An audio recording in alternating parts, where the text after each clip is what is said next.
¿sabes de correr?, le pregunta al joven a So-hwa, quien visiblemente desorientada, le devuelve la pregunta, sin entender a qué se refiere, mientras él la observa con una expresión enigmática. Él, con una leve sonrisa, le explica que, sin importar cuánto practicara, siempre fue lento al correr.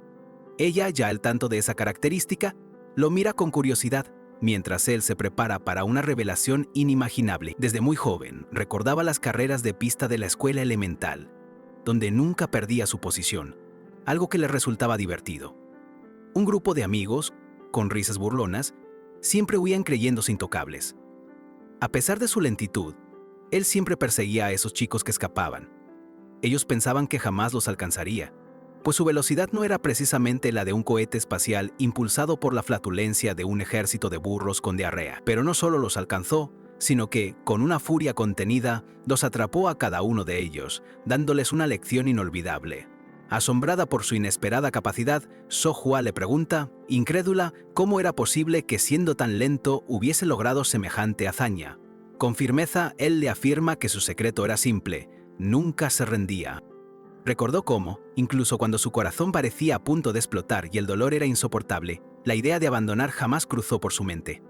Abrazando a la malherida So-hwa, le promete que esta vez tampoco se rendirá, sin importar lo que digan o lo difícil que sea la situación. Ella, con la boca ensangrentada, le susurra que, pese a sus palabras, él no actúa con madurez. Él la tranquiliza, asegurándole que los asesinos no lo atraparán, aunque ella lo considere débil. Pensó que era agradable escucharla. Si lo atrapaban de nuevo, no culparía a 100 personas, sino que apuntaría correctamente a su objetivo. Con una expresión de profunda determinación, el joven decide su siguiente paso. Con suavidad, acomoda a So-hwa, que ya se había quedado dormida en sus brazos, y le susurra que descanse tranquilamente. Otros personajes con urgencia gritan que los busquen por todas partes, sabiendo que no podían haber llegado lejos, pues So-hwa estaba herida. Él, tendido en el suelo, se lamenta de lo rápido que son sus perseguidores. Con una mirada cargada de furia y promesa, el joven jura que regresará para darles un funeral a quienes lo persiguen. Los rastreadores encuentran manchas de sangre, pero él, desafiante, no se dejará atrapar fácilmente. Su determinación es inquebrantable, endurecida por la promesa que le había hecho a So-hwa. El camino que tenés por delante es arduo, pero su voluntad es más fuerte que cualquier obstáculo. Sin embargo, la narrativa da un giro radical. Su vida anterior había sido una larga y dolorosa agonía, confinado en un hospital por culpa del cáncer. Pensó que al fin encontraría un merecido descanso al terminar su tormento terrenal. Pero para su sorpresa, su descanso fue una completa farsa. De forma absurda, renació como el hijo de un clan de Murim, un mundo que solo conocía por novelas que había leído 14 años atrás, un golpe de suerte inesperado en medio del caos que se venía. La vida, a veces, te da sorpresas que ni el guionista más fumado de Hollywood podría imaginar. Nuestro joven protagonista, tras una supuesta muerte que lo había dejado en las últimas, renació en el vibrante mundo de Murim. Su nueva cuna, el prestigioso clan Baek, uno de los 7 grandes clanes nobles, cuyo resurgimiento se debía al legendario artista marcial, la espada divina inmortal. Pero esta segunda oportunidad no fue precisamente un cuento de hadas. El verdadero talón de Aquiles de Baek Khan, como ahora se llamaba, era su propio cuerpo. Había nacido con una vena cortada en la pierna, un defecto inaceptable, impensable para cualquiera que aspirara a ser un sucesor de un clan marcial. Esta imperfección lo condenó al exilio. A sus 12 años, tuvo que abandonar el clan principal y fue enviado a una lejana mansión, destinado a esperar su inevitable final en la más absoluta soledad. Sin embargo, So-hwa seguía a su lado, y por ella, él simplemente no podía resignarse a una muerte silenciosa. Después de haber sobrevivido a una agonía en su vida anterior, la idea de enfrentar la muerte tan abruptamente le resultaba insoportable. Atrapado sin salida, el joven sentía la frustración de haber llegado al final del camino. En aquel lúgubre lugar, lo único que encontró fue una espada oxidada, un eco melancólico de su propia situación desesperada. Aunque la hoja parecía tan inútil que no cortaría ni un rábano bailando la Macarena, decidió que era mejor que nada. La tomó, sintiéndola más pesada de lo que imaginaba, y con una resolución inquebrantable, se preparó para lo que el destino le deparaba. De repente una voz áspera rompió la oscuridad. «Ahí estás, bastardo». Eran sus perseguidores, burlándose de él por huir como una rata a pesar de ser de un gran clan. La confrontación era inminente, y la tensión se sentía en el aire como si se pudiera cortar con un cuchillo. Con la espada en mano, el joven les advirtió que no hablasen tanto. ¿Cómo os atrevéis a apuntar vuestras espadas a la línea directa del clan Beck? Los desafió, reafirmando con orgullo su identidad y su posición. Les ofreció una oportunidad para revelar sus identidades y quizás ser perdonados. En su mente, la súplica de Soar resonaba: que no se quiten las máscaras. Uno de los perseguidores, negándose a mostrar su rostro, pensó con desprecio: siempre será el hijo de un tigre, ¿eh? Con una sonrisa malévola, uno de ellos finalmente respondió: muy bien, te diré mi nombre. Soy Yeokpyo. La revelación de su identidad dejó al joven atónito, y un grito de frustración resonó en el aire. ¡Maldita sea! El protagonista intuyó que venían por su vida, y Yeokpyo lo confirmó fríamente. Su misión era llevar su cabeza al Liege. Con una furia apenas contenida, el joven prometió que le cortaría la lengua insolente a Yeokpyo. Este, con su sonrisa burlona, comentó que el joven era más valiente de lo que los rumores decían. Como un retorcido gesto de respeto por su audacia, le concedería el honor de atacar primero en lo que prometía ser una batalla feroz. Mientras el joven dudaba de sus posibilidades, consciente de lo mal que imitaba una técnica de espada, una figura etérea apareció de la nada, como un fantasma de la ópera marcial que decidió hacer su debut en el peor momento posible. Una voz ancestral resonó: así no es como se empuña una espada, ofreciéndole una guía tan inesperada como oportuna. El joven gritó de asombro ante la aparición. El fantasma lo reprendió por su comportamiento insensato, mientras él, aún incrédulo, solo podía murmurar que, un fantasma. El combate estaba a punto de comenzar, pero ahora, con una ayuda totalmente inesperada. Li Kang, completamente aturdido, solo podía susurrar si lo que veía era un espectro, mientras Yeokpyo y sus hombres, ajenos a la figura etérea, se preguntaban qué diablos tramaba el joven. El viejo fantasma, entonces, lo regañó por su falta de respeto, como si Li Kang hubiera invitado a un dragón a su cumpleaños, pero se le olvidó poner la piñata y el cotillón. Mientras el fantasma insistía en el debido respeto, Pak Li Kang, atónito, dedujo que esa figura etérea debía ser su antepasado. ¿Había vida después de la muerte? La imagen de Sohua cruzó su mente, reafirmando su inquebrantable voluntad de seguir luchando. Yeokpyo, harto de la escena, cortó la tensión con un gesto de su espada y le anunció a Li Kang que lo despacharía rápido, mostrando su desprecio.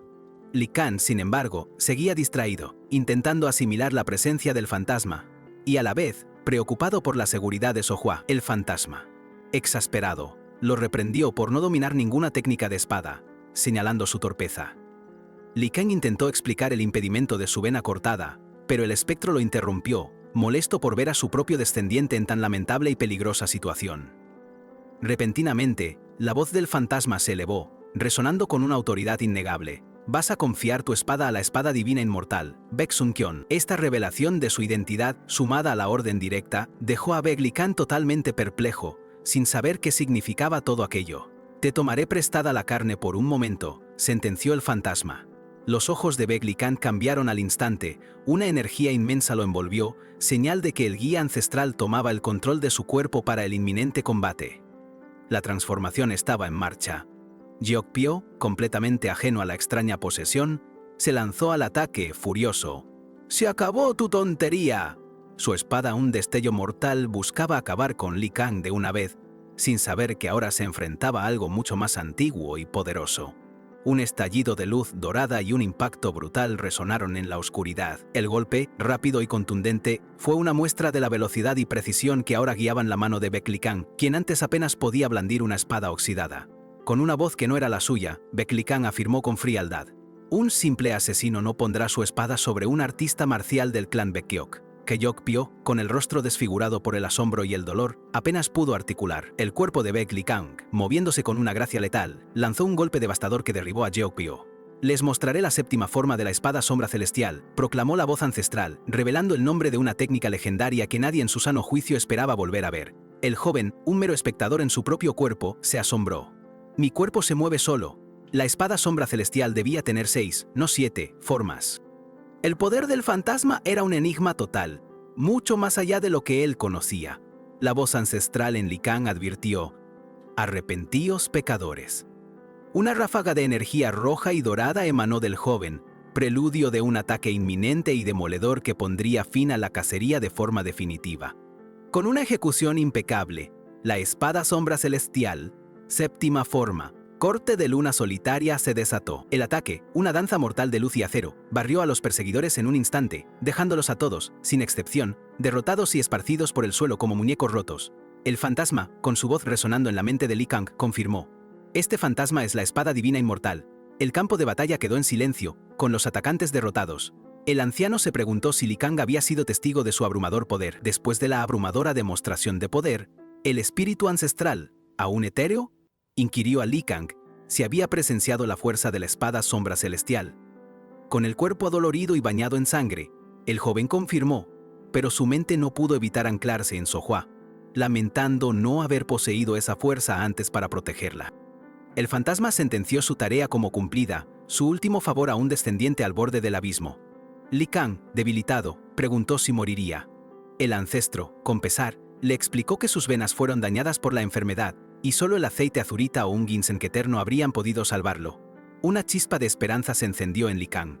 ¿Podría el ginseng eterno que consumió años atrás tener algún efecto ahora? El ancestro lo miró con sorpresa, mientras la imagen resplandeciente de la mítica raíz brotaba ante sus ojos.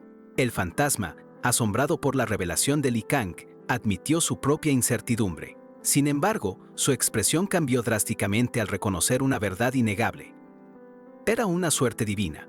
En la enfermería del clan Baek, un hombre proclamaba la suerte divina de Li Kang, debatiendo su asombrosa recuperación. Se reveló que el segundo joven maestro, Baek Ha-jun, ya lo había visitado, pese a la enfermedad en la vena del joven. El hombre del bigote divagaba sobre la fortuna de trillones de ginsengs, insinuando la causa real de la recuperación. La mirada de Ha-jun lo incomodó, y este se aclaró la garganta intentando cambiar el rumbo de la conversación. Finalmente, Li Kang se agitó en la cama despertando de su largo letargo. El asistente le indicó a Ha-jun que el jefe del clan deseaba ver a Li Kang apenas recuperara la conciencia, pues tenía asuntos importantes que discutir con él. Mientras Ha-jun reflexionaba sobre la inquebrantable voluntad de Li Kang, este se despertó sobresaltado, buscando desesperadamente a Sohua. El asistente lo detuvo rápidamente, instándolo a no levantarse aún y a permanecer en cama por su recuperación. Li Kang insistió en preguntar por Sohua, pero el asistente le informó fríamente que, al ser una simple sirvienta, no pudieron ayudarla más. Ya habían pasado 15 días. Li Kang asimiló la dura noticia, su rostro reflejando una profunda comprensión y resignación. Luego preguntó por su espada, enterándose de que el jefe del clan la tenía. Mientras se vestía con nuevas ropas, notó que su cuerpo, antes frágil, ahora se sentía increíblemente diferente y libre de cualquier dolor, una transformación asombrosa. En su mente, Li Kang comparó su nueva resistencia al intenso dolor de la quimioterapia, afirmando estar acostumbrado. El fantasma se materializó, agradeciéndole por salvar su vida. Li Kang respondió humildemente que simplemente había hecho lo que tenía que hacer. Mientras salía de la enfermería, bajo la atenta mirada del asistente, reflexionó que los rumores sobre su locura o incapacidad eran, en realidad, una completa y rotunda farsa, confirmando su nueva fortaleza. Finalmente, Li Kang llegó frente a la imponente residencia del jefe del clan. Con determinación, anunció su presencia. Jefe del clan, soy yo Li Kang. Una voz autoritaria desde el interior le concedió el permiso para entrar. Dentro, el jefe del clan y otro individuo lo observaban. Uno le aconsejó respirar hondo y no ponerse nervioso. La reacción de Li Kang fue de total asombro, que, seguido de un repentino y desconcertado OH, Li Kang, tras su milagrosa recuperación, finalmente llegó a la imponente residencia del jefe del clan. Al anunciar su presencia y recibir permiso, entró con un asombro profundo. Su padre, el jefe del clan, lo esperaba sentado en un trono rodeado de solemnes figuras. Mientras Li Kang intentaba procesar esa escena, la narrativa nos transporta 200 años en el pasado. Allí, el gran clan Baek estaba al borde del colapso, pero encontró una nueva esperanza gracias a la intervención de su patriarca, Baek Ryu-san. Fue Ryu-san quien con sus supremas artes marciales ascendió hasta ganarse el temido apodo de Mirilas Iron Blood. Al verlo, Li Kang no pudo evitar una ligera burla que cruzó su mente sobre el patriarca y su frondoso bigote. Se preguntó por qué todos lucían tan serios, incluso si él tenía algo en la cara. Jamás habría imaginado que alguien trataría a su padre de esa manera. De repente, un grito lo sacó de sus cavilaciones, como si un rayo de vergüenza le hubiera caído encima, convenciéndolo de que su irreverente comentario había sido escuchado. El jefe del clan, con una expresión de supuesta inocencia, pareció obviar el incidente. Li Kang, arrodillado, se disculpó por su comportamiento, atribuyéndolo a su aún frágil recuperación, y le recordó a su padre que lo había llamado. Sin rodeos, el jefe del clan lo interrogó sobre los asesinos que atacaron la mansión. Li Kang, sorprendido por la pregunta directa, Pensó si su padre lo estaba poniendo a prueba, evaluando su capacidad de razonamiento. Sugirió que los atacantes podrían ser de la Alianza Demoníaca, explicando que su motivo sería evitar la expansión del clan. No obstante, tras una breve pausa de su padre, Li Kang desestimó esa posibilidad con una certeza inusual. Con una perspicacia sorprendente, Li Kang detalló por qué la Alianza Demoníaca no sería la responsable. No se atreverían a tocar al clan Beck, y menos aún atacarían a alguien sin el estatus de líder. El jefe del clan, notando el cambio en su hijo, lo comentó con asombro. A pesar de su razonamiento, Li Kang admitió no tener una conclusión. El jefe del clan lo presionó, recordándole cruelmente que fue el único superviviente, y lo acusó de ser una vergüenza para el linaje Beck, un golpe directo a su honor. Con una expresión que mezclaba dolor y determinación, Li Kang respondió a la dura acusación de su padre con una simple pero poderosa verdad. Estaba feliz de estar vivo. Su mirada se endureció, preparándose para más. Luego, con una convicción inquebrantable, Li Kang reveló el verdadero propósito de su existencia. Necesitaba seguir vivo para poder vengar a los caídos. Su resiliencia y el dolor por la pérdida de Sohua impulsaban cada fibra de su ser. El jefe del clan reaccionó con un «ja», una mezcla de sorpresa y reconocimiento ante la determinación de su hijo. Después, con un gesto imperioso, lo invitó a acercarse, una señal que Li Kang recibió con sorpresa y cautela. Ya más cerca, el jefe del clan lo interrogó directamente sobre cómo había eliminado a los asesinos, notando las huellas de la técnica de la espada cielo y tierra en sus cuerpos. Con escepticismo afirmó que era imposible para un tonto como Le Kang, sin energía interna, haberlo logrado. Le Kang sabía que no podía revelar la verdad sobre la posesión del espíritu de la espada divina, sonaría demasiado inverosímil. Necesitaba hilar una historia que mezclara la realidad con la ficción para que su padre, el jefe del clan, no la descartara. Así, le explicó que había encontrado un espacio extraño al final de un pasadizo secreto. Al tocarlo, su mente se sintió alterada y su cuerpo se movió por sí solo para combatir a los asesinos, perdiendo la conciencia poco después. La sorpresa invadió al jefe del clan, quien, con un gesto rápido, intentó sondear la energía interna de Le Kang. Era un misterio absoluto. Su bloqueo de chi seguía ahí, impenetrable, sin rastro de energía interna. ¿Cómo entonces? ¿Había logrado derrotar a los atacantes utilizando la técnica de la espada cielo y tierra? A pesar de su asombro inicial, el jefe reafirmó que Li Kang seguía sin mejoras en su chi. Para él, la hazaña de su hijo continuaba siendo un enigma irresoluble. Finalmente, el jefe del clan, con un suspiro de resignación, excusó a Li Kang de la audiencia. Antes de marcharse, el joven solicitó su espada. Con un desprecio evidente, el jefe se la concedió, llamándola un pedazo de chatarra inútil. El arma cayó en las manos de Li Kang, quien, con una calma inesperada y una mirada serena, solo pronunció un simple gracias. Su padre, burlón, le había preguntado si acaso quería fingir ser un artista marcial con ese armatoste. Lejos ya de la mirada inquisitiva de su padre, Sun Heon no tardó en burlarse de la ceguera del clan, incapaces de reconocer la espada legendaria que el jefe había tildado de chatarra. Li Kang, dubitativo, se preguntó si el arma era realmente tan grandiosa como Sun Heon sugería. Con una expresión de orgullo, Sun Heon le reveló que la espada era Meteoro, su favorita, forjada de un meteorito. Li Kang quedó atónito. La verdadera Meteoro era una reliquia guardada celosamente por los ancianos, lo que hacía que la que tenía en sus manos pareciera una burda falsificación. Sun Heon, con un suspiro, lamentó la supuesta crueldad del jefe del clan hacia Li Kang, incapaz de entender cómo un padre podía odiar tanto a su propio hijo. Li Kang, con madurez, afirmó que su padre no lo odiaba en absoluto. Fue entonces cuando Sun Heon inquirió sobre cómo Li Kang había obtenido el ginseng milenario de nieve. De repente, Li Kang recordó a su padre buscando la rara hierba en secreto para el médico que lo había tratado. En ese instante, Sun Heon sintió que una pesada carga se desvanecía de los hombros de Li Kang, como si el peso de un elefante en patineta se hubiera evaporado.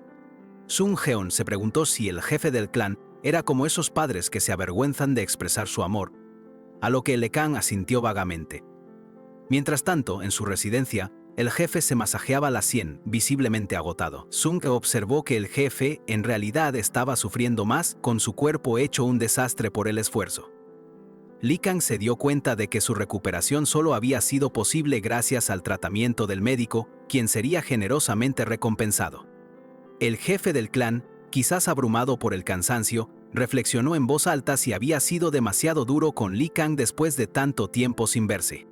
El gerente del clan, con una reverencia, lo tranquilizó, asegurándole que no había sido así. El gerente expresó su certeza de que el joven maestro comprendería los sentimientos de su padre algún día.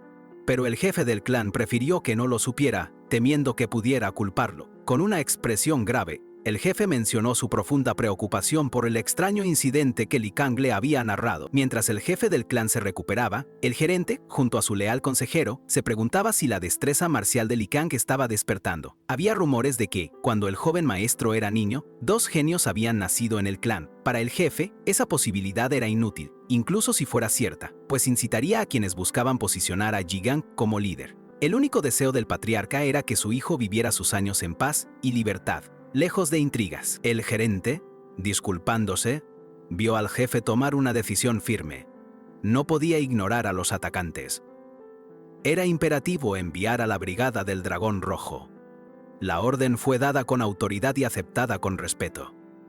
Poco después, en el salón de entrenamiento Ruby, Li Kang se encontraba con Sun Heon. El espíritu cuestionó la aparente debilidad del patriarca del clan, preguntando si su padre era más severo para justificar que su segundo hijo fuera el líder. Sun Tzong afirmó que el patriarca era débil y fácilmente manipulado por los ancianos, espetando: «Esto es todo gracias a vos», lo que sorprendió a Li Kang.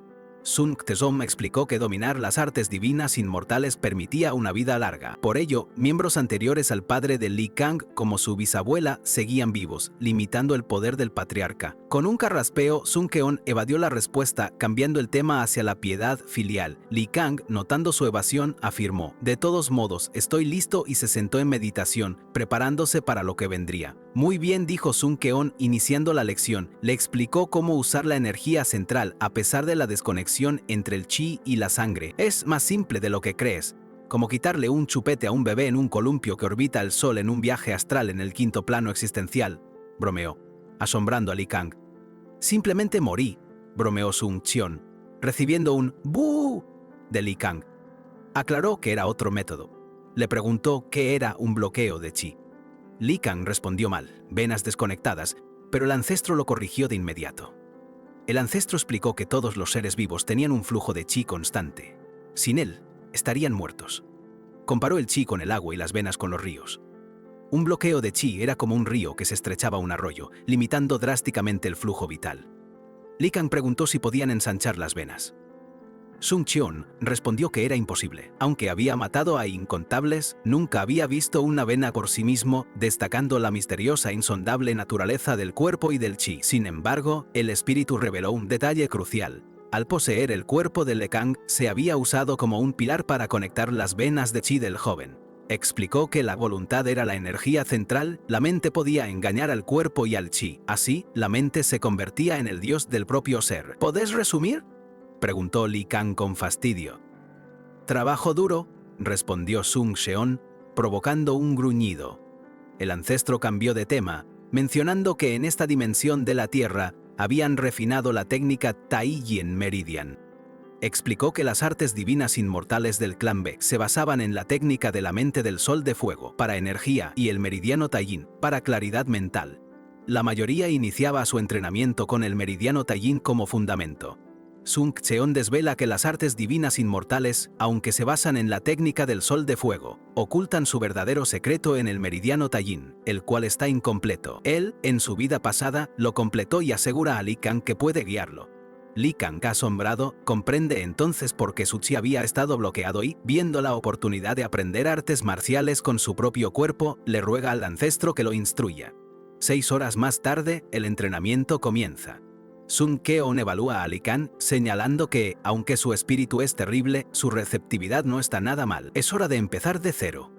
El ancestro explica el principio fundamental. Para dominar lo intangible, uno debe transformar lo vacío en realidad. Acto seguido, ordena a Li Kang concentrar su voluntad en el puño. Asombrado por la rapidez del joven, Sun Heon comenta que le tomaría 3 años alcanzarlo y una década entera para, quizás, superarlo. Pero, mientras observa a Li Kang, Sun Heon no puede evitar pensar que, paradójicamente, cuanto más talentoso ve al muchacho, más débil se siente él mismo. Cree que su reputación está sobrevalorada, apenas un poco más fuerte. Este reino, se dice, es inalcanzable a menos que uno muera, renazca y supere el fracaso. Li Kang, por su parte, reflexiona sobre el despertar. Recordando sus lazos perdidos y las sensaciones de su vida pasada, decide aplicar esa fuerza ahora. Con una determinación renovada, Li Kang concentra su voluntad en su puño. Sun Xion, testigo de la escena, se sorprende visiblemente. La voluntad del joven se manifiesta en un torbellino de energía creciente que lo envuelve. El poder desatado es tan abrumador que Sun Xion, con una expresión de pánico, exclama que Li Kang está a punto de enviarlo al más allá, literalmente por un pelo. Por muy poco, finalmente, Li Kang despierta, murmurando que casi muere por culpa de alguien. Sun Xion, aliviado, le confirma que colapsó justo después de casi exorcizarlo. Con una sonrisa, el ancestro le pregunta si está bien, a lo que Li Kang, un tanto avergonzado, responde que solo fue un descuido y que no volverá a pasar. Sun Xion, habiendo reflexionado mientras el joven dormía, revela que alcanzar lo inalcanzable, el destino del Gran Yun, no es algo que se logre en medio día. A menos que, claro, uno haya experimentado la muerte y renacido como un alma. Con una mirada directa y penetrante, Sun Xion le pregunta sin rodeos: ¿fuiste reencarnado? Liu Kang, visiblemente conmocionado por la inesperada pregunta, apenas puede balbucear una respuesta, su rostro reflejando el impacto de la revelación. Sun Xion, con asombro, exclama: «Solo lo dije por si acaso, pero parece que es verdad». Inmediatamente, la curiosidad lo invade. ¿Qué clase de persona eras en tu vida anterior? ¿Un artista marcial, granjero o erudito? Li Kang, descolocado, solo puede tartamudear. Ante la directa pregunta de Sun Xion, Li Kang apenas consigue articular palabra, con el rostro visiblemente conmocionado. El ancestro, entre asombrado y aliviado, soltó: «Solo lo dije por si acaso, pero era verdad». Consumido por la curiosidad, no tardó en indagar sobre la vida anterior del joven. Con entusiasmo renovado, Sun Xion declaró que un alma reencarnada como Li Kang, que incluso había abierto sus venas, era el descendiente ideal para encarnar su iluminación. Él era la persona perfecta para llevar su progreso a nuevas alturas. Acto seguido, bajo la luna, desafió a Li Kang a intentar cortarla, un reto que resonó profundamente en el joven. Reflexionó sobre cómo el mundo, en sus vidas, siempre lo había traicionado. Pero ahora, con este nuevo cuerpo y las oportunidades que se abrían ante él, Li Kang se preguntó si esta vez podría hacer algo realmente único. Con una sonrisa que le descubrió los colmillos y una chispa en los ojos, reafirmó con un rotundo «sí» su inquebrantable voluntad. Sun Xion, al percatarse, recordó que no podrían usar el nombre original de la postura completa del meridiano Taijin. Propuso cambiarlo a verdadera Zin, pero Li Kang lo interrumpió con un seco «no se puede», frustrando al ancestro. Perplejo, Sun Xion le preguntó el motivo, a lo que Li Kang le reveló que su tío se llamaba Sin Taeli. El ancestro se quedó mudo, su cerebro procesando la información como un viejo disco duro que de repente encontraba un virus parentesco. Un mes más tarde, el entrenamiento de Li Kang en las artes divinas inmortales avanzaba a pasos agigantados. Alguien asombrado comentó que el joven había estado practicando diligentemente durante 8 horas seguidas, un cambio que nadie esperaba. Otros 2 hombres del clan, observándolo, se preguntaban si Li Kang había madurado durante su estancia en la mansión. Uno, con desdén, minimizaba su esfuerzo, aunque reconocía verlo sudar. Li Kang, ajeno a sus comentarios, continuaba su práctica. Los cuchicheos persistían. Uno insistía en que Li Kang había cambiado mucho, mientras el otro, consumido por los celos, murmuraba que el joven buscaba la posición de jefe de familia. El celoso, visiblemente furioso, acusó a Li Kang de ser un hermano menor incompetente y envidioso, que intentaba ganarse el favor de los ancianos. De repente, una figura imponente irrumpió en la escena, silenciando a todos los presentes con su aura intimidante. Era Neung Jipyong, el maestro de Baekgun. Con mirada penetrante, recriminó a los sirvientes por hablar mal de su amo a sus espaldas. Aterrorizados, se disculparon de inmediato, postrándose con sumisión. Jipyong los despidió con un gesto, y los sirvientes se apresuraron a abandonar el lugar. Mientras se alejaban, el maestro reflexionó que Li Kang debería haber cambiado su actitud mucho antes si quería hacerlo bien. El pensamiento de Jipyong se centró en Baekgun, a quien consideraba el más adecuado para el líder de familia.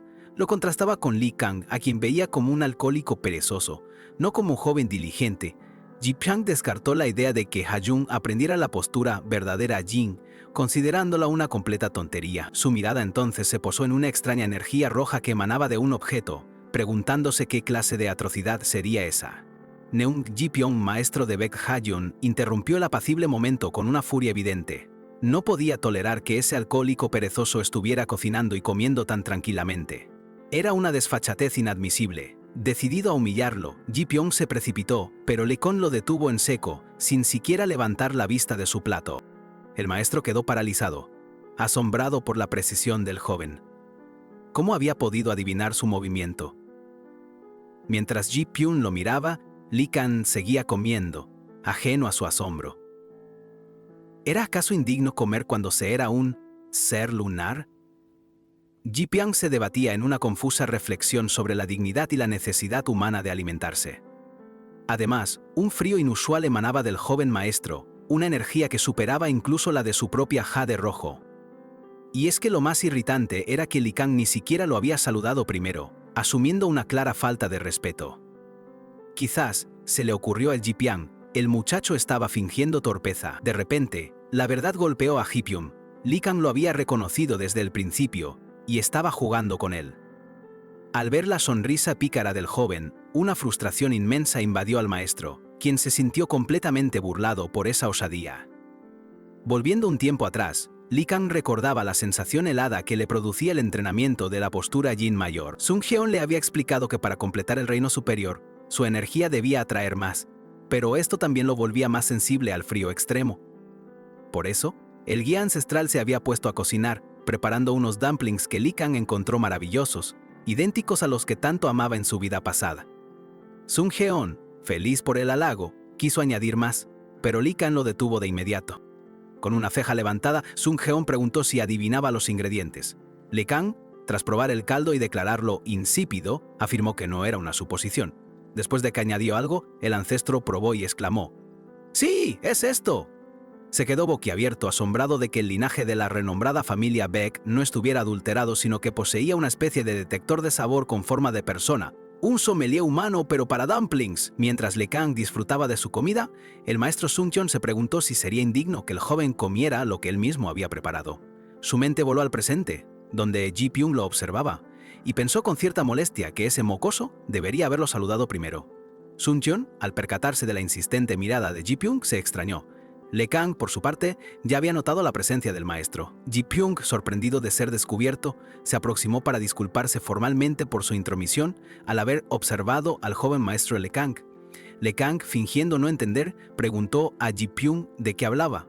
El maestro, perplejo, olvidó por un instante que Lecon era un vasallo. El joven, sin inmutarse, lo miraba con una expresión de desconcierto, dejando a Ji Pyong en un limbo mental, preguntándose en qué clase de mundo se encontraba. Finalmente, con una reverencia, Ji Pyong se despidió. Sun Yang comentó que el maestro poseía una presencia indetectable, una habilidad que le había valido el apodo de la espada silenciosa entre los guerreros de primera clase. Aunque extrañado por la actitud de Ji Pyong, Sun Yang no le dio mayor importancia y cambió de tema. Preguntó a Lecon por qué no dejaba que su cuerpo se relajara al comer, a lo que el joven respondió que, si no deseaba algo, podría morir. El ancestro, viendo que Lecon insistía en controlar el proceso, le preguntó si necesitaba el cucharón. Lecon, quejándose de no sentir cambios en su entrenamiento de la postura Jin mayor después de un mes, mostró su falta de control al intentar golpear la palma de Sun Cheon, fallando por completo. Sun Cheon, con su temple habitual, le confiesa a Lecon que, aunque el tiempo no lo afectaba, un día se encontró completamente cambiado. Intrigado, Lecon le pregunta si esto implicaba una mala relación con su hermano menor desde el principio. Sun Cheon lo niega, abriendo la puerta a una verdad aún más devastadora. Su cambio surgió cuando él mismo se desapegó de todo. Sin miramientos, relata cómo llegó a destruir cada cosa que su hermano amaba, sumergiéndolo en la más profunda desdicha. Incluso le pellizcó las mejillas hasta causarle morados, un acto que ilustra la profundidad de su frialdad y el inicio de una brecha insuperable. Al dejar a su hermano, Sun Cheon confiesa que apenas se veían, pero insiste en que fue lo mejor para ambos. Lecon cuestiona si es aceptable que los hermanos en las artes marciales lleguen a amenazarse. Sun Cheon responde que, en el contexto de los lazos de sangre, los hermanos son la excepción, capaces de cruzar límites impensados. De hecho, su propio hermano, en un acto de traición, le envió a un asesino. Aunque Sun Cheon no lo mató, Su respuesta fue brutal. Destruyó su centro de chi y cortó sus venas, despojándolo por completo de sus poderes, dejándolo, paradójicamente, feliz hasta el fin de sus días, en un castigo que trascendía la propia muerte. Li Kang, asombrado, jamás supo de un hermano de Sun Queon. Su atención se desvía al sentir una presencia. Sun Feon, riendo, le indica que es el hermano pequeño que se aproxima, demostrando su aguda percepción. Sun Feon, burlón, advierte a Li Kang que no trate a Li Kang como un niño. Es el joven maestro. Li Kang percibe la mirada de Ha Jun tan intensa que parece querer perforarle el cráneo. La tensión es palpable. Para un mocoso así lo consideras el enemigo más fuerte, bromea Sun Feon. Li Kang, consciente, actúa rápido. Con un movimiento apenas perceptible, detiene a Hyeon, que se acerca vertiginosamente, tomándolo por sorpresa. Sun Jeon elogia los pasos del alma lunar de Hyeon y la ligereza de su cuerpo. Li Kang, exasperado, le recuerda al guía ancestral que puede oírlo. Hyeon, perplejo, pregunta qué ocurre y Hyeon lo reprende. Hyeon intenta explicar, llamando a Hyeon Hyeon, un título fraternal. Hyeon, sin preverlo, lo detiene con un gesto que congela el aire. La sorpresa lo inunda al escuchar a Ha-jun exclamar: ¿Hyeon? ¿Qué? Balbucea Li Kang, confuso ante Ha-jun, quien, con la cara roja y sudor, intenta disculparse repitiendo Hyeon-nim. Esta escena revela una dinámica familiar inesperada y la inquietante falta de memoria. Un flashback nostálgico nos lleva al tiempo donde el clan adoraba a Hyeon, el hermano mayor de Li Kang. Aunque nació con un bloqueo físico, su madurez y compasión eran innegables. Todos lo miraban con simpatía y solía preparar sopa de wonton picante para el joven Li Kang, lo que lo hacía inmensamente feliz. La dicha del joven Li Kang con su Hyeon era inmensa y creía que duraría siempre. Pero, como sucede en historias que pintan de miel para luego teñirse de tragedia, un día, abruptamente, todo cambió. La luz se desvaneció, dejando una sombra de dolor. El otrora amable Hyeon se transformó en una figura iracunda, volcando la mesa con medicinas cada día. Ya no deseaba compañía, retirándose en sí mismo. Su aura de calidez se disipó, reemplazada por una frialdad que lo aislaba. El padre de Li Kang, incapaz de soportar la atrocidad de su hijo, se alejó. Mientras tanto, los vasallos susurraban a Li Kang que, dado que su Hyeon había perdido la moral, él debería ser el próximo patriarca. El joven Li Kang no tenía idea de por qué habían ocurrido tales eventos, un misterio que pesaría en su destino.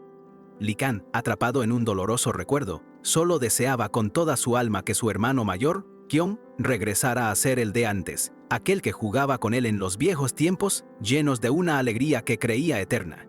Fue entonces cuando unos sirvientes murmuraron sobre un olor peculiar, atribuyéndolo al entrenamiento de Hyeon en las artes marciales.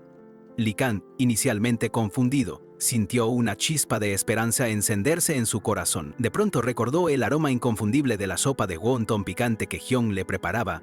Con esa reminiscencia, la luz regresó a sus ojos. Pensó que si Hyeon estaba entrenando, tal vez finalmente podrían volver a esos días felices, a su antigua, inquebrantable relación. De vuelta al presente, Li Kang se encontró sonrojado y abochornado, frustrado por su estúpido error al no recordar el entrenamiento de su hermano. Un caos mental lo invadió, dándose cuenta de que debía arreglar esa situación cuanto antes. Mientras tanto, Ha-jun, ajeno a la conmoción interna de Li Kang, intentaba explicar por qué lo había llamado Yang-a, un término cariñoso para un hermano mayor. Li Kang, sorprendido, había estado convencido de que todos lo odiaban. Quizás por primera vez empezó a darse cuenta de que esa percepción estaba equivocada. Incómodo con el diminutivo, Li Kang le dijo a Ha-jun que ya estaba grande para el Yang-a, pidiéndole que lo llamara simplemente Yang. Ha-jun, aún perplejo, le preguntó por qué lo había detenido justo cuando estaba a punto de marcharse. Ha-jun, con una sonrisa, propuso que entrenaran juntos, ya que hacía mucho tiempo que no lo hacían. Esto tomó a Li Kang por sorpresa, quien pensó que se estaban burlando de él. ¿Cómo esperaban que entrenara si él no poseía chi interno alguno? Hoy no vamos a usar el chi interno para el entrenamiento de Qigong, aclaró Li Kang. Sung Cheon, ocultando una risita, notó lo ingenuo que era a Ha-jun. Este, ajeno a las burlas, le recordó a Li Kang el juego del duende, esa lección que su padre les había enseñado. Li Kang se sorprendió al saber que el peculiar método de entrenamiento del duende se había transmitido. Ah Jun reafirmó que ese era el plan y Li Kang no podía decidir. Debían pedir permiso al hombre permisivo para supervisar el entrenamiento. Justo entonces, Neum Jipyong hizo su imponente aparición, comentando que sería vergonzoso si Li Kang no se unía y le preguntó si acaso se consideraba por encima de las reglas. Li Kang sintió que la poderosa presencia de Jipyong lo aplastaría. Sun Cheon sugirió que si Li Kang entrenaba con Ha-Jun, podría enseñarle a controlar su propio cuerpo. Li Kang, escéptico, se preguntó si tendría alguna posibilidad de ganar, pero el guía ancestral, con una mirada enigmática, le aseguró una oportunidad. El guía ancestral, entonces, le prometió a Li Kang una pista vital para prolongar su vida si lograba la victoria. Así, la inusual contienda de captura al duende quedó pactada, con la ceguera como la primera y fundamental regla. Con la noche cayendo, Sun Cheon reflexionó sobre el genio de Ha-Jun. Con certeza inquebrantable, sabía que Li Kang, cuando su meridiano Taijin se manifestara, lo superaría. Li Kang, mientras tanto, descansaba, esperando ese momento crucial. Sun Cheon observó los pasos de Ha-Jun, reconociendo su habilidad, pero afirmó que si Ha-Jun era un 100, Li Kang era 1 en 1.000.000. Con esa profunda convicción, instó a Li Kang a enseñarle a su hermano la diferencia abismal entre el cielo y la tierra. Con una certeza inquebrantable, Sun Cheon reiteró que Li Kang, como reencarnado, era el lienzo perfecto para la iluminación. El ancestro lo observaba con orgullo y expectación, mientras Li Kang, aunque reacio, aceptaba su destino como el descendiente con un potencial inigualable. El guía ancestral insistió en la superioridad de Li Kang, recordándole que los hermanos menores deben aprender de los mayores. Li Kang, con una expresión de tedio, tildó la situación de infantil. El imponente Neum Jipyong se adelantó, listo para desgranar las extrañas reglas del juego. Este peculiar desafío, bautizado como el duende, exigía atarse la cintura, vendarse los ojos y lanzarse bolsitas rellenas de frijoles, cada una valiendo un punto. El primero en acumular 5 golpes sería el ganador, con la crucial advertencia de no usar chi interno. La tensión en el aire era palpable mientras Ha-Jun y Li Kang se preparaban para esta inusual contienda. Li Kang recordó con desagrado haber sido golpeado por una bolsita hace años, expresando su aversión a la práctica. Pero no había vuelta atrás. Neum Jipyong, con una voz que resonó como un gong, lanzó la primera bolsa y gritó: ¡Inicio! La contienda había comenzado, y Li Kang se lanzó al movimiento, prometiéndose a sí mismo que le mostraría a Ha-Jun la abismal diferencia que ahora los separaba. Su cuerpo se desplazó con una velocidad asombrosa, dejando una estela apenas perceptible. Para sorpresa de todos, en un parpadeo, Ha-Jun anotó el primer punto. Los sirvientes, cuchicheando, reafirmaron su creencia de que el joven maestro Ha-Jun era muy superior a Liu Lun, quien por ahora se mantenía más quieto que un mimo congelado. Sun Cheon, con una astucia digna de un zorro viejo, notó que Li Kang había activado su meridiano Taijin y se preguntó si acaso se había rendido. Mientras tanto, Ha-Jun se sentía completamente desconcertado, incapaz de rastrear el origen del movimiento de Li Kang, quien ahora se desplazaba con una energía inusual. Ha-Jun lanzó otra bolsita. Li Kang, a pesar de su vendaje, intentó atraparla, pero pareció fallar, lo que sorprendió a Gi Ping. El maestro se preguntó si lo había intentado con los ojos vendados, mientras Ha-Jun, aprovechando el momento, logró anotar un segundo punto. Aunque Ha-Jun seguía liderando, Li Kang logró esquivar la siguiente bolsita, lo que planteó una pregunta crucial. ¿Podía sentirlas a pesar de su ceguera? La situación se volvió más tensa, dejando en el aire la posibilidad de una remontada si Li Kang mantenía ese ritmo. De repente, el sonido de los pasos de Li Kang se desvaneció por completo. El aire que antes se dividía a su paso ahora era silencioso, como si su existencia misma se hubiera borrado. Su Qigong había alcanzado un nivel donde su presencia era casi indetectable. Completamente desconcertado, Ha-Jun no podía percibir a Li Kang, quien había borrado su presencia como un fantasma. Mientras Ha-Jun se preguntaba dónde estaría su hermano, Li Kang, con los ojos vendados, usó sus recuerdos de infancia para anticipar los movimientos. Rememoró cómo antes nunca pudo atrapar a Ha-Jun en este juego del duende. Sentía la energía fría que emanaba de su cuerpo y comprendió que, para ganar, debía esquivar los ataques usando su nueva sensibilidad para detectar la proximidad de Ha-Jun. Con un movimiento fluido y casi etéreo, Li Kang se deslizó y golpeó. Ha-Jun cayó al suelo, una bolsita junto a él, un claro indicio de que Li Kang había anotado. Los sirvientes, Atónitos, apenas pudieron reaccionar ante la inesperada habilidad del joven Lord Li Kang. La victoria era de Li Kang.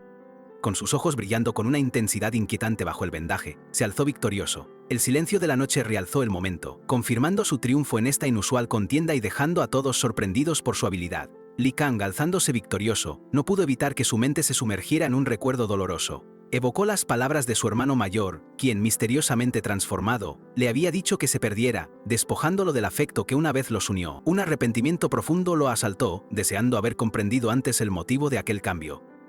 «Perdóname, Hyun», murmuró, sintiendo la punzada de su pasado mientras Ha-jun yacía en el suelo, desconcertado por el golpe final que le había dado la victoria a Li Kang. Aunque derrotado, Ha-jun todavía intentaba reclamar que Li Kang había ganado por pura suerte, completamente ajeno a la magnitud del poder oculto de su oponente. Observando el drama, Song Heon interrumpió con una confesión inquietante, mencionando cómo le había arrebatado todo a su propio hermano, incluso a la madre de Li Kang. «También por mi mamá», exclamó Ha-jun, malinterpretando terriblemente sus palabras. El ancestro, al oír la confusión, estalló en un enojo palpable y aclaró: «No digas esas cosas». Luego, con la autoridad que le otorgaba su experiencia y posición, le ordenó a Li Kang que se presentara al día siguiente en su habitación. Los sirvientes, aún desconcertados por la extraña interacción, vieron a los jóvenes maestros partir. Sung Heon, con una sonrisa satisfecha y una chispa de asombro en sus ojos, reflexionó: «Le prometí una pista para prolongar su vida si ganaba, pero jamás esperé que realmente lo hiciera. ¡Qué chico tan sorprendente!». La victoria de Li Kang había sido mucho más que un simple juego de destreza. Era el comienzo de un nuevo y misterioso pacto. Al día siguiente, en la apacible residencia de Li Kang, se reveló el verdadero motivo de la convocatoria. Li Kang se encontró con una propuesta impensada, casi ridícula. «¿Querés que le diga, padre, que seré el joven líder?». La noticia lo dejó pasmado, sentado frente a una mesa con comida que de repente le sabía a nada. Se le explicó que para ser joven líder se necesitaban 2 permisos y que Aiji solo había conseguido 1. Sin embargo, Li Kang rechazó la oferta tajantemente. «No quiero un puesto así. No puedo vivir más de 20 años, ¿para qué lidiar con cosas tan molestas?». Su destino, esa cruel cuenta regresiva, lo atormentaba sin piedad. Sung Heon, divertido por su contundente rechazo, soltó una carcajada burlona. Ah-han, con un tono más sombrío, desvió la conversación y preguntó sobre la muerte de la madre de Li Kang. Este le confirmó que había oído que ella falleció durante su parto, un recuerdo doloroso que el patriarca mantuvo en secreto para protegerlo. Li Kang reveló que un tío le había contado la verdad, un detalle que Sung Heon no podía olvidar. El ancestro, al oír el nombre de Baek In-tae, estalló en furia, tildándolo de bastardo y la escoria del clan. Su desprecio era tan grande que sonaba como un disco de vinilo rayado justo en la parte más dramática de su canción favorita. Preocupado, Ha-jun preguntó a Li Kang qué pasaría con él si se convertía en joven líder. «No quiero esperar mi muerte. Tengo que arreglar mi cuerpo», respondió Li Kang, dejando a Ha-jun estupefacto. «¿Encontraste una solución? ¿Contactaste al maestro divino médico, el mejor de Murim?». Li Kang, evitando una respuesta directa, insinuó que nada está dicho, mientras Sung Heon contemplaba la idea de visitar Cheongrim. Este lugar, según él, albergaba a viejos extraordinarios que quizás podrían ayudar a Li Kang a superar su defecto. En el vasto mundo de Murim existen maestros marciales que trascienden los límites humanos, alcanzando reinos de poder casi divinos. Figuras como el abad de Shaolin, el emperador de la espada de Wudang y el maestro Murim de Cheongrim son leyendas vivientes de un poder sin igual. El maestro lidera Cheongrim, una secta tan poderosa que es comparable a las 9 grandes. Se sabe muy poco de ellos, ya que solo aquellos con habilidades excepcionales pueden abandonar su territorio, manteniendo su escala y misterio intactos para los forasteros.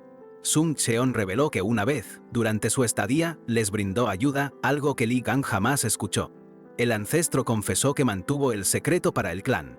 Li Kang se preguntó por qué Cheongrim, siendo tan poderoso, habría necesitado la ayuda de la espada divina inmortal. Sung Heon reveló que Cheongrim, esa misteriosa secta que una vez ayudó, podía ser su esperanza, ya que conocían a viejos extraordinarios con un dominio absoluto de la energía interna. Además, desveló la existencia de un valioso token, sellado en el templo Qinglong, que sería la llave para que lo asistieran. Para sorpresa de Li Kang, Sung Heon añadió que alguien de Cheongrim visitaría la ciudad en pocos días. El ancestro le instruyó que encontrara el token y llevara a un subordinado, pero Li Kang no tenía a nadie en mente para esa tarea.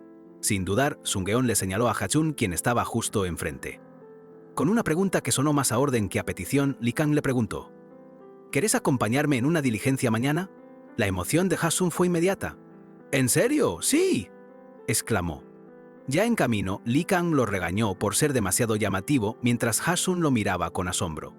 Li Kang, por su parte, pensó que había sido demasiado obvio al pedirle que se uniera, pues Ha-chun no era el más disimulado para estas misiones. Para suavizar la situación, Li Kang le ofreció un dulce a Ha-chun, quien lo aceptó con gusto. Sung-cheon, observando el ornamento del lugar, comentó que parecía un templo para un dios de la riqueza, un detalle que Li Kang usaría a su favor. Aún saboreando el dulce, Ha-chun preguntó cómo Li Kang sabía tanto sobre la espada divina inmortal. Li Kang explicó que lo había leído en un libro. Ha-chun, lleno de admiración, expresó su respeto, lo que llenó de orgullo a Sung-cheon por esa devoción. Una risa estruendosa escapó del espectro de Sung-geon, quien, al ver el respeto de Ha-chun, exclamó con sorna que Li Kang era un chico inteligente, a diferencia de su hermano. Impaciente, Li Kang le instó a guiar el camino, y así llegaron al pabellón dorado. Li Kang sabía que el templo no se había esfumado, y Sung-geon apostó a que la familia jamás se desharía de un lugar tan valioso, lleno de riquezas. Decidieron entrar, pero un guardia los detuvo. Sin dudar, Li Kang se negó a sus órdenes. Justo cuando Ha-chun estaba a punto de intervenir, Li Kang lo detuvo. Con una precisión asombrosa, golpeó al guardia en el ojo con una pequeña moneda de plata, dejándolo completamente estupefacto y con una expresión digna del meme de la rana René. El guardia, aturdido, solo pudo balbucear sobre el dinero, mientras Li Kang mantenía su expresión imperturbable. ¿De dónde sacaste ese dinero?, preguntó el guardia, aún sorprendido, mientras Li Kang lo miraba fijamente. Guíanos adentro. Me gustaría un lugar tranquilo, le ordenó, mostrando su autoridad sin alzar la voz y dejando claro quién estaba al mando.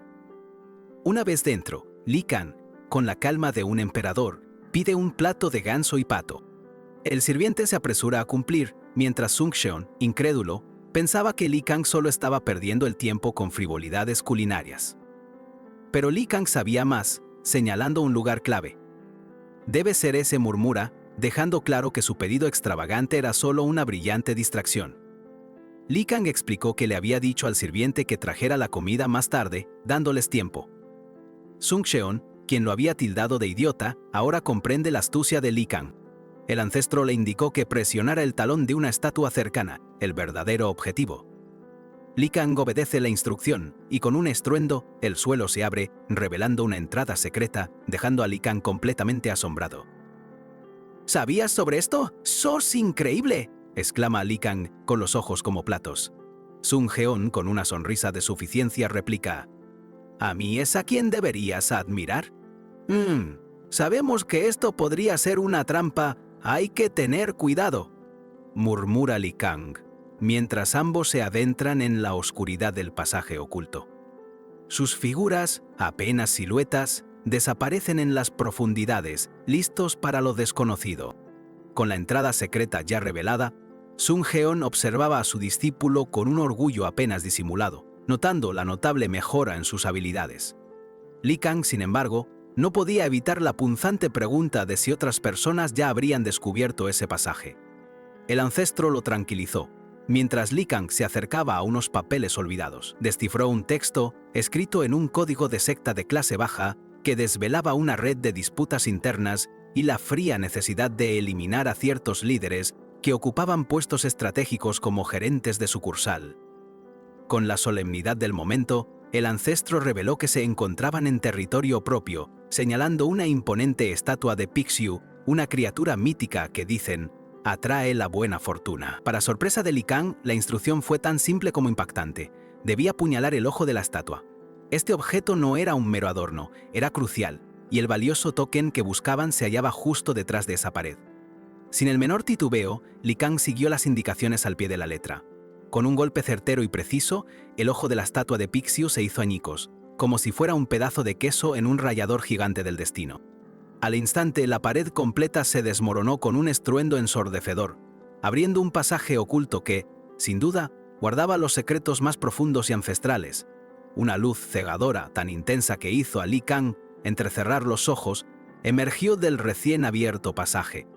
Curiosamente, Sun Yeon imperturbable insistía en que todo seguía en completa oscuridad. De la nada, un anciano desconocido se manifestó, declarando que había reconocido la singularidad de Li Kang por la espada sellada que portaba.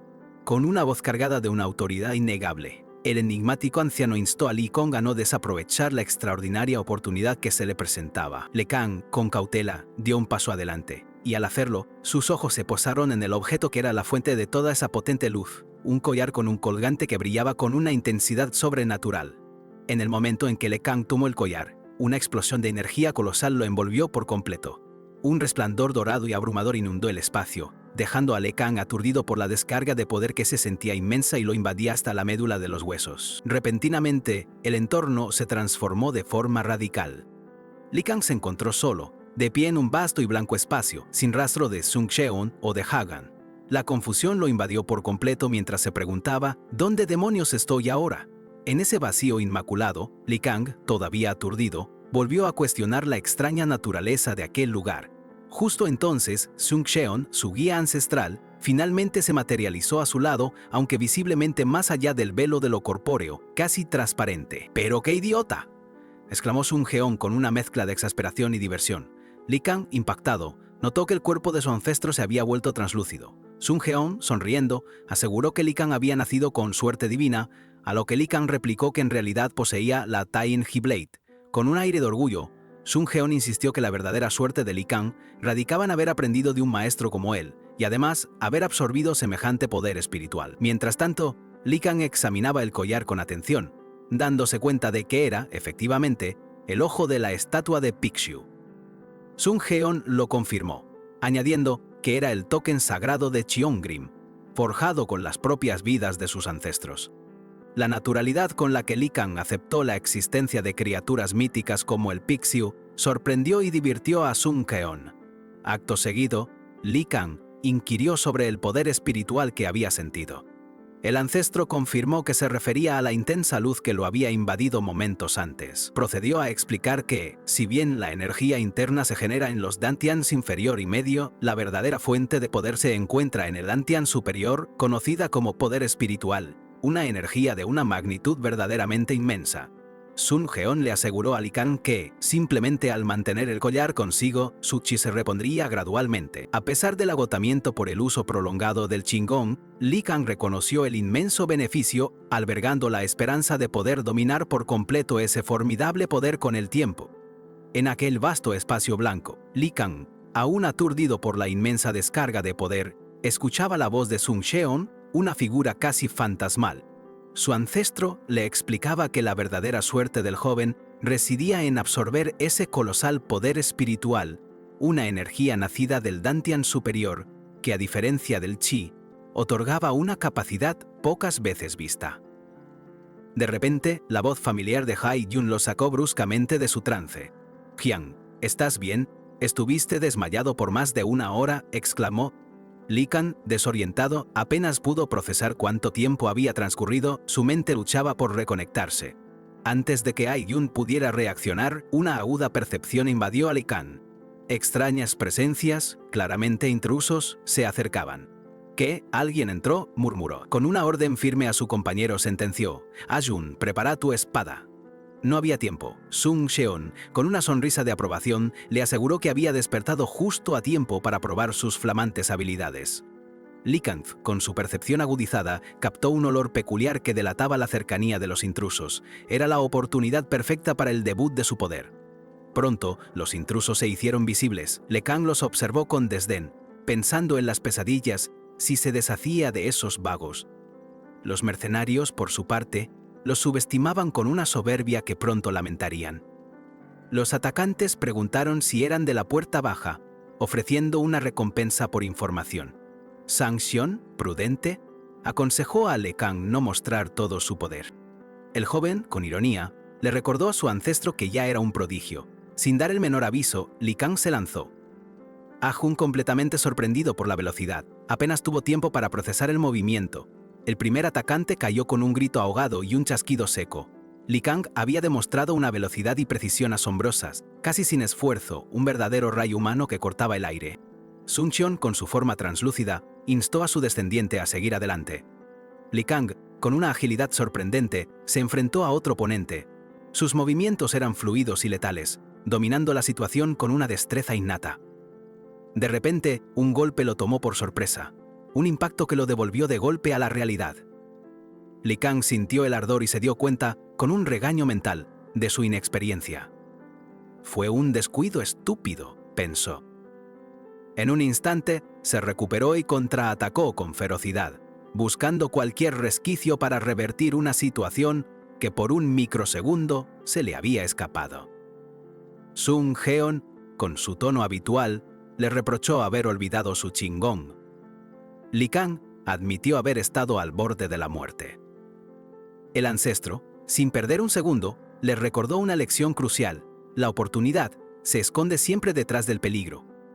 Aplicando esa enseñanza al pie de la letra, Li Kang movió su espada con una precisión escalofriante. El grito de dolor de su oponente resonó en el pasillo, sus manos se aferraron desesperadamente al rostro, ya inútiles. Con un movimiento certero y rápido, Li Kang había cegado al mercenario, confirmando la eficacia devastadora de su ataque. Sun Qion continuó instruyéndolo. Le explicó que, a veces, para resolver un problema, uno debe soltar y añadir rotación a la fuerza, una técnica avanzada para maximizar el impacto.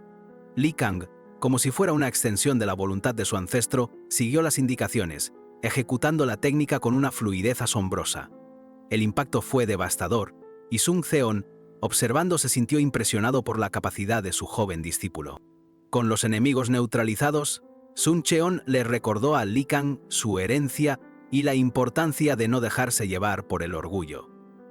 Ashun, preocupado, se acercó a Li Kang para asegurarse de que estuviera bien, a lo que éste respondió que sí, que todo estaba en orden.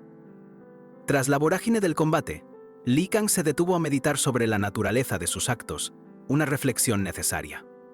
Era la tercera vez que le quitaba la vida a alguien. La primera, en su existencia anterior, se dio en una caótica parada de autobús, cuando un hombre desquiciado blandía un cuchillo con intenciones nefastas. Para proteger a su madre, que estaba a su lado, Li Kang se lanzó valientemente, empujando al atacante con su propio cuerpo directamente hacia un autobús que pasaba, salvando a su progenitora de un destino incierto. Aunque la investigación policial lo declaró inocente de aquel incidente, el recuerdo de haber matado a alguien lo persiguió por varios días. Su segunda vez fue en esta nueva vida, cuando la espada divina lo poseyó. Cortar a alguien en ese entonces no fue tan chocante, quizás por el ambiente del Murim o por su cuerpo transformado que, aparentemente, venía con un seguro de shock postraumático. De vuelta en el presente, Li Kang se prometía a sí mismo, con convicción inquebrantable, eliminar a cualquiera que osara interponerse en su camino. Sun Qion, complacido con su determinación, aprobó su mentalidad, mientras el joven lo agradecía con profunda reverencia, sellando su compromiso silencioso. Mientras observaba a uno de los mercenarios atados, Sun Qion le aconsejó a Li Kang no tomar acciones precipitadas. Li Kang, astuto, le preguntó el nombre.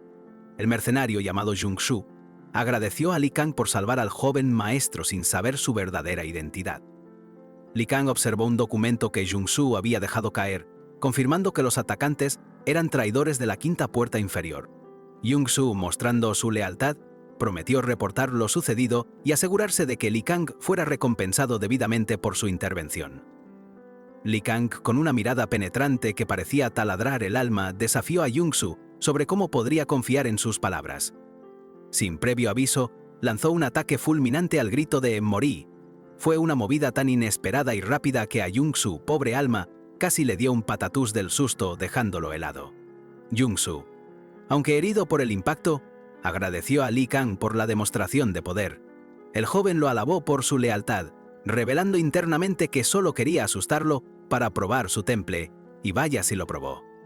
Ahora, con Jung Shu bajo su control y su deuda, Li Kang preguntó qué haría para saldarla. Jung Shu se ofreció a encargarse de la limpieza del lugar y la recolección de información, garantizando la discreción de Li Kang en todo momento. Sun Qion, observando el potencial latente en la situación, aconsejó a su discípulo construir una relación estratégica con la quinta puerta inferior. Li Kang, buscando cimentar aún más su autoridad, interrogó a Jung Shu sobre su verdadera identidad. Este, tras cavilar unos instantes, Sugirió que su interlocutor debía ser de una familia ilustre, dado su porte y habilidad. Lei Kang, con una expresión enigmática y una sonrisa sutil, insinuó la verdad, dejando a Jung-Soo boquiabierto de asombro. Jung-Soo, erróneamente, identificó a Lei Kang como el hermano menor de Ha-jun, lo que provocó la risa de Sun-hyun. Lee Kang, con autoridad, aclaró su identidad y ordenó a Jung-Soo escribir una carta, consolidando así su control sobre este nuevo y valioso aliado. Con Jung-Soo despidiéndose agradecido, Lee Kang y Ya-jun se dispusieron a partir. Lee Kang, inquieto, preguntó si se meterían en más problemas. Lee Kang, con una sonrisa que no auguraba nada bueno para los demás, le aseguró que no sería demasiado problemático. Mientras tanto, en un pabellón lujoso, dos ancianos del clan discutían con preocupación las recientes apariciones de Lee Kang y Ha-jun en la ciudad. Uno de ellos, el líder, comentó con disgusto la creciente arrogancia del joven, augurando problemas. Esa arrogancia era, a todas luces, inaceptable. El líder del clan, con el rostro endurecido por la furia, apretó el puño con una fuerza devastadora. Decidido a poner fin a la desfachatez de Lee Kang de una vez por todas, sentenció con autoridad inquebrantable: «Esto no puede seguir así. Iré directamente a la morada de Lee Kang para arreglar esto». Lee Kang reflexionaba sobre los próximos pasos cuando Sung Jeon, su guía espiritual, comentó con satisfacción que se habían ahorrado la molestia de buscar al niño de Cheongrim. Lee Kang, aún preocupado por sus heridas y su aspecto descuidado, inquirió por qué el ancestro querría que se reunieran con esa gente precisamente ahora. Justo entonces, un director del clan se acercó con una pomada para sus heridas, pidiéndole discreción ante el jefe. Era un gesto sutil, una muestra de la preocupación oculta de su padre, quien, aunque adoptaba la filosofía del cactus en cuanto a expresión emocional, en el fondo lo quería. Lee Kang examinó el ungüento, percibiendo su aroma inconfundible, una receta secreta del clan. No pasó por alto el viejo y humilde recipiente que lo contenía, una contradicción que confirmaba los sentimientos encontrados de su padre. Debía aplicarla y dormir para continuar el entrenamiento. Al día siguiente, bajo el cielo abierto, la extenuante práctica se reanudó. Sung Cheon, implacable como siempre, reprendía a Lee Kang por perder la postura. A pesar de 2 días de esfuerzo, el joven aún luchaba con la disciplina, sintiendo su cuerpo al límite. Exhausto, Lee Kang se derrumbó, el sudor empapando su ropa, mientras Sung Cheon, impasible, le ordenaba adoptar la posición de loto. El ancestro, con seriedad inquebrantable, le advirtió sobre la delicadeza del chi verdadero, instándolo a concentrarse. 6 horas después, un sonido gutural salió de Lee Kang, quien escupió sangre, pero no de una forma que te haga preocupar, sino de la que te anuncia un gran alivio. Asombrado, el joven constató que la expulsión del chi residual había funcionado, liberando su cuerpo y dejándolo más ligero que una pluma de cóndor en la brisa de los Andes. Sung Cheon, con una mezcla de orgullo y pragmatismo, le preguntó cómo se sentía ahora. Sintiéndose mucho más cómodo, Lee Kang asintió. El ancestro le explicó que ahora podría usar los principios del cuerpo ligero con facilidad y que, incluso con su limitado poder, ya era capaz de desafiar el siguiente paso de su entrenamiento. Con una demostración de poder en sus manos, Sung Cheon le reveló el siguiente nivel de la postura Jin mayor, el principio del cuerpo resistente.